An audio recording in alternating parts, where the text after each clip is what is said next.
Assalamualaikum warahmatullahi wabarakatuh.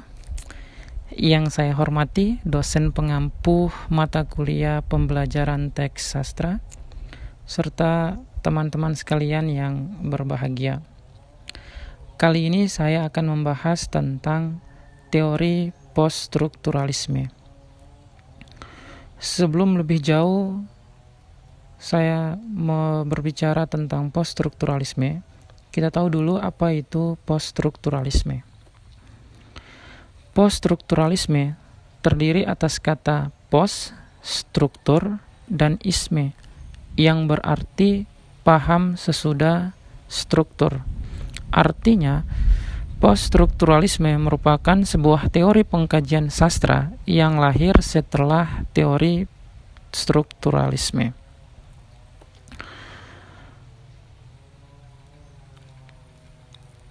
Teori poststrukturalisme muncul karena kelemahan-kelemahan yang terdapat pada teori strukturalisme.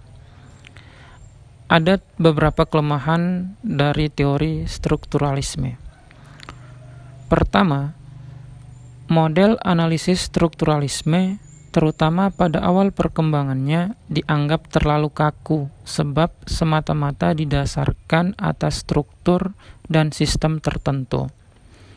Kedua, strukturalisme terlalu banyak memberikan perhatian terhadap karya sastra sebagai kualitas otonom dengan struktur dan sistemnya, sehingga melupakan subjek manusianya, yaitu pengarang dan pembaca.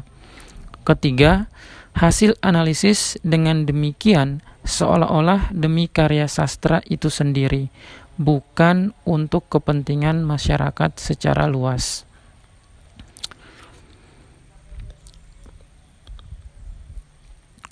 Terdapat perbedaan pandangan antara kelompok strukturalisme dan poststrukturalisme.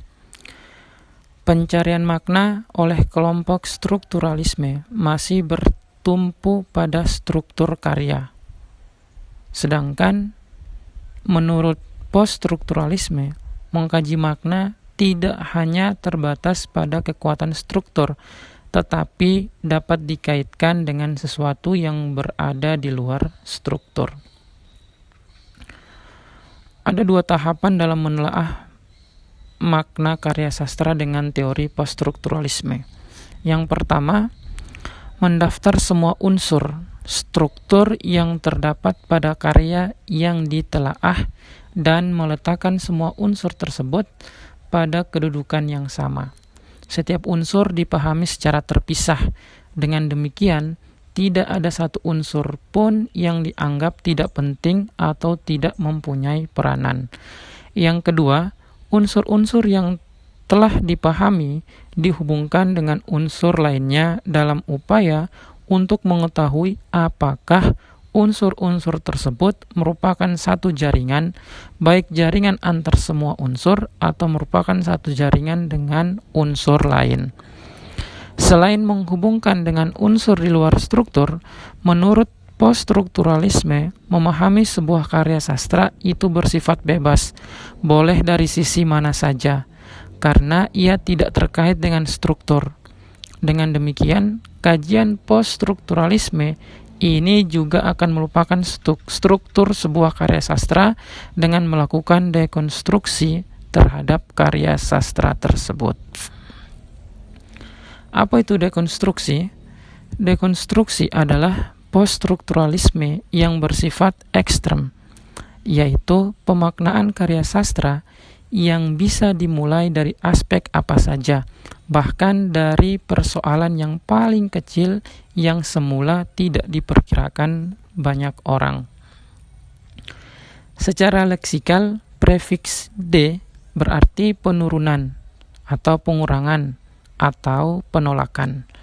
Jadi, dekonstruksi dapat diartikan sebagai cara-cara pengurangan terhadap suatu intensitas konstruksi, yaitu gagasan, bangunan, dan susunan yang telah baku. Prinsip dekonstruksi adalah menangkap makna melalui paradoks atau pertentangan dari apa yang secara logika bisa distrukturkan.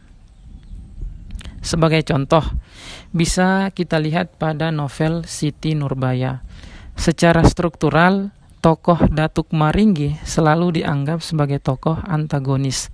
Karena penempatannya menjadi tokoh antagonis, keberadaan Datuk Maringgi lalu menjadi tokoh yang jika diukur secara tradisi, perilakunya itu sangat tidak etis, jahat, dan bahkan menyebalkan.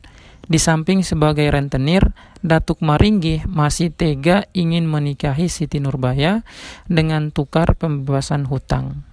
Itu ketika dikaji dengan menggunakan teori struktural, namun berbeda secara dekonstruksi atau dengan teori poststrukturalisme.